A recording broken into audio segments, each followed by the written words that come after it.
All right. This is so cool. I'm loving this. I'm actually able to post videos and communicate my ideas. This is what I've always wanted to do. I am a hero. I am on a hero's journey. I have a mission. My mission is save humanity from extinction.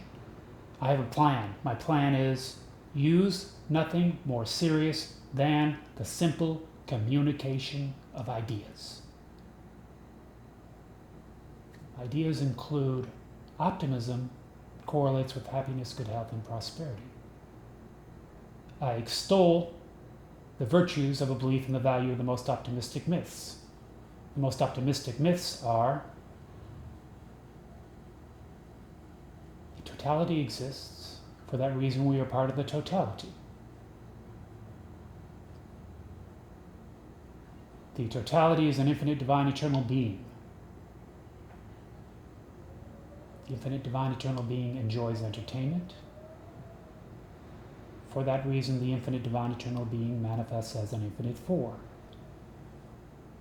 The infinite four are an infinite seed, an infinite body, an infinite soul, and an infinite spirit. Soul and spirit are ideological constructs. These ideological constructs follow from taking a love of self and world to its highest esteem. These ideological constructs follow from having the highest esteem of self and having the highest esteem of the world. Let us suppose a person has the highest esteem of self. In that event, the person will believe that they have a divine eternal soul. The soul has a divine quality of space and a eternal longevity of time.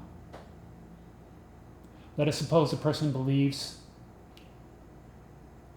in the value of the most optimistic myths, and the person has the highest esteem of the world. In that event, the person would believe in the existence of the spirit.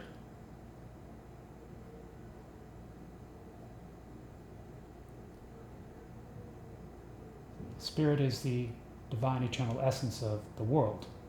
So the soul is the divine eternal essence of self, and the spirit is the divine eternal essence of the world. Now, what does the soul and the spirit do? Well, they're in continuous communion, continuous spiritual communion. And that's where our intuition, that's where our inspiration and good judgment come from.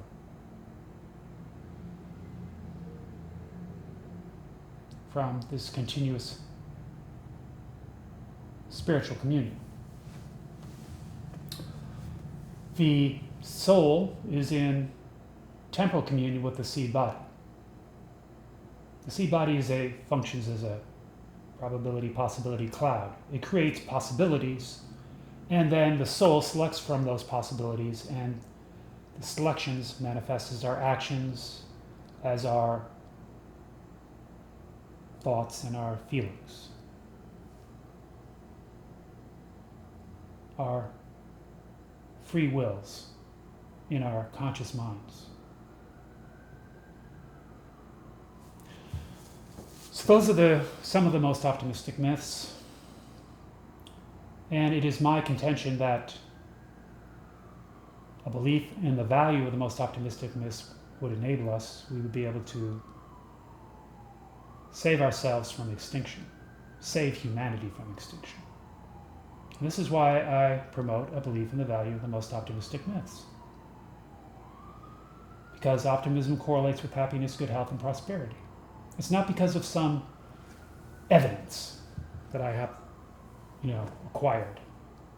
I am not attempting to convince you that I know something more than next to nothing about almost everything. I know next to nothing about almost everything. That's my story, and I'm sticking to it.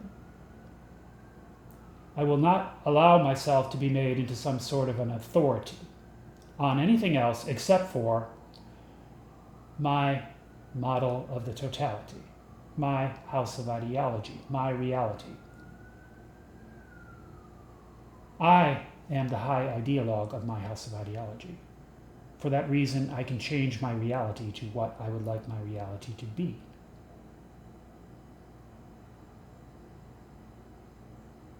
I am the truth seeker. I am the myth maker. I am the authority.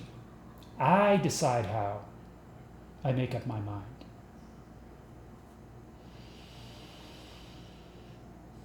Totality exists. For that reason, we are part of the totality.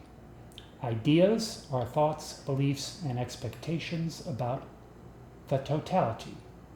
We value certain ideas. These certain ideas are our values. I value truths. I value the most optimistic myths.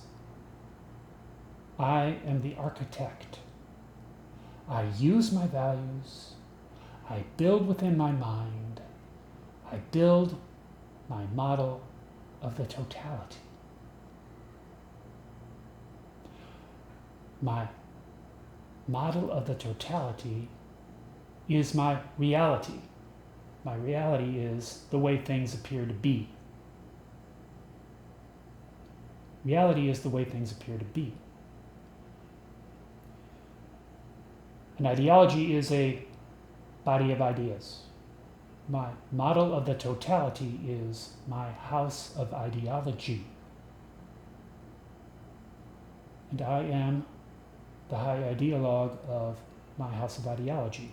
An ideologue is an authority on an ideology. So I will not allow myself to be made into an authority on anything else except for my house of ideology, my model of the totality, my reality. And so I do not claim an ability to know these most optimistic myths are truths. I claim to believe in the value of these most optimistic myths for no other reason than optimism correlates with happiness, good health, and prosperity. And we have a common need and aspiration. Our common need and aspiration is achieve and maintain happiness, good health, and prosperity. So it's about aligning our values with our common needs and aspirations. And that's where we're having the problem right now in this world. It's about aligning our values with our common needs and aspirations. And that's where we're having a problem in this world. We are, many of us, believing in the value of the pessimistic myths. And this is causing us to exhibit sad, mad, and bad behaviors. And these sad, mad, and bad behaviors are leading us, are acting upon our habitats and acting upon our bodies. And the sad, mad, and bad behaviors are conducive to a state of disease in our habitat. The sad, mad, and bad behaviors are conducive to a state of disease in our bodies. What we need is to begin to exhibit glad behaviors. Truth-telling, sharing, playing well with others, nurturing, liberating, emancipating. These are glad behaviors. Friendly, tolerant, peacemaking behaviors are glad behaviors. Let us suppose we begin exhibiting glad behaviors. In that event, our glad behaviors would act as forces upon our habitats. Our glad behaviors would act as forces upon our bodies, and the forces would be conducive to a state of good health.